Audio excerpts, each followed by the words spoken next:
देखिए, आज जिला पंचायत परिसर में संत रविदास जी, संत गाडगे जी और बाबा साहब भीमराव अंबेडकर की प्रतिमाओं का अनावरण के साथ साथ पंडित दीनदयाल उपाध्याय जी द्वार और अन्य महापुरुषों के नाम से जो द्वार बने हैं, उसका आज लोकार्पण कार्यक्रम था।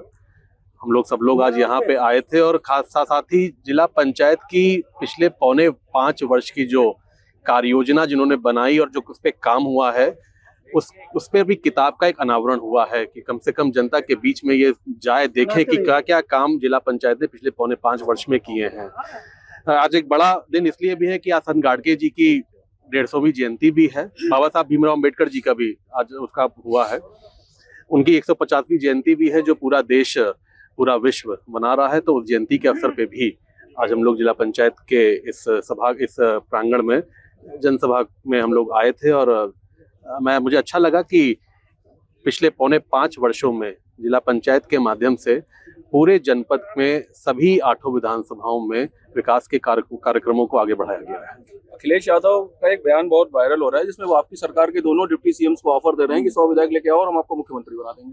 किस तरह से लेते हैं ये बयान? देखिए, हम लगातार देख रहे हैं कि अखिलेश जी प्रदेश के मुख्यमंत्री रहे हैं, अपनी पार्टी के राष्ट्रीय अध्यक्ष हैं, तो सीनियर नेताओं में उनकी गिनती होती है। अब मुझे लगता है कि देखिए, राजनीति में मुझे लगता है जब पद पे कोई व्यक्ति रहता है तो वो थोड़ा सीजन्ड हो जाता है, उसमें अनुभव भी आ जाता है, उनमें भी अनुभव काफ़ी है। इस तरीके के बयानों में उन्हीं की छवि धूमिल होती है। मुझे लगता है वो अपना कार्य करें, वो हमारी पार्टी की चिंता ना करें, हमारे सरकार की चिंता ना करें, वो अपनी पार्टी की चिंता करें। आगे चुनाव आ रहा है 2027 में, और मैं तो ये कह सकता हूँ कि 2027 के चुनावों में जो जिस तरीके सरकार ने पिछले 10 वर्षों का कार्यकाल जो पूरा करेगी, उत्तर प्रदेश की जनता, भारतीय जनता पार्टी और हमारी सरकार, जिस सरकार ने पिछले 10 वर्षों में लॉ एंड ऑर्डर को प्राथमिकता पे रखकर काम किया है, कानून व्यवस्था का राज स्थापित किया है, 2027 में भी उत्तर प्रदेश की जनता भारतीय जनता पार्टी का समर्थन करके सरकार बनवाएगी। अभी मुक्तेश्वरानंद स्वामी जी के ऊपर जो एफआईआर तो हुई है, उस पर भी काफी आजकल ऊहापोह मची हुई है, तरह तरह के लोगों के बयान आ रहे हैं। अखिलेश यादव जी ने उस पर बहुत तीखी टिप्पणी की है। नहीं, देखिए, उस पे माननीय केशव जी ने भी अपना एक बार बयान दिया हुआ है, ब्रजेश जी ने भी कुछ ही दिन पहले को अपना बयान दिया था। मैं मानता हूं कि हमारे समाज में संतों का एक बहुत बड़ा महत्व है और संत हमारे समाज को एक दिशा भी देने का काम करते हैं, संदेश भी देने का काम करते हैं। मुझे नहीं पता क्या घटना हुई है, क्या हुआ है, लेकिन संतों का सम्मान चाहे प्रदेश हो, चाहे देश हो, चाहे विश्व हो, संतों का सम्मान होना चाहिए। एक सवाल और लेते हैं। योगी जी इस समय सिंगापुर में है। एक फोटो आई है जिसमें जो मंत्री हैं नंद गोपाल नंदी जी, वो पीछे बैठे हुए हैं और कुछ अधिकारी आगे बैठे हुए हैं, खन्ना जी, योगी जी, सब लोग साथ में बैठे हुए हैं। उस पर एक सपा नेता आईपी सिंह का बयान आया है कि 8वीं पास मंत्री और पीछे बैठे अधिकारी लोग घेरे हुए हैं।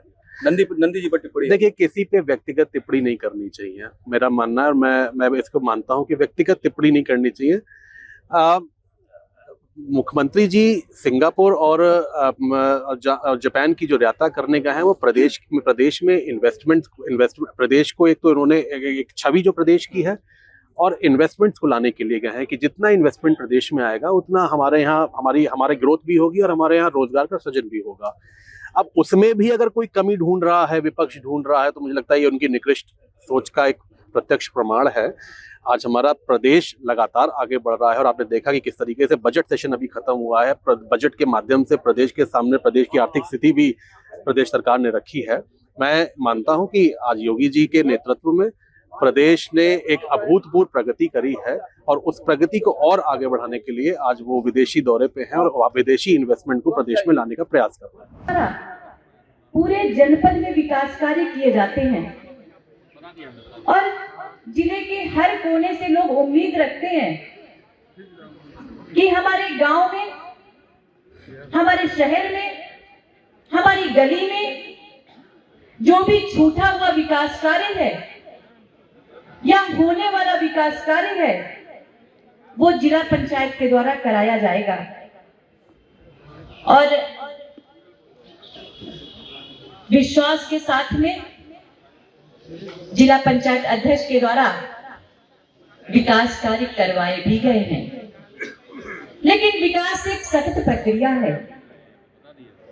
और हम सब जब हमारे यशस्वी प्रधानमंत्री जी का विजन हो 2047 विकसित भारत, उसके लिए अनेकों योजनाएं चल रही, अनेकों नीतियां बनाई जा रही।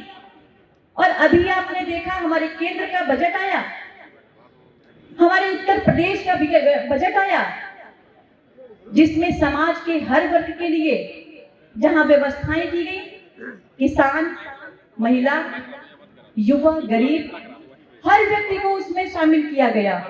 उसके साथ ही साथ प्रदेश की आर्थिक स्थिति को बढ़ाने के लिए, इंफ्रास्ट्रक्चर को मजबूत करने के लिए उसमें अनेकों प्रावधान किए गए, ताकि हमारा प्रदेश आगे बढ़े, हमारा देश आगे बढ़े।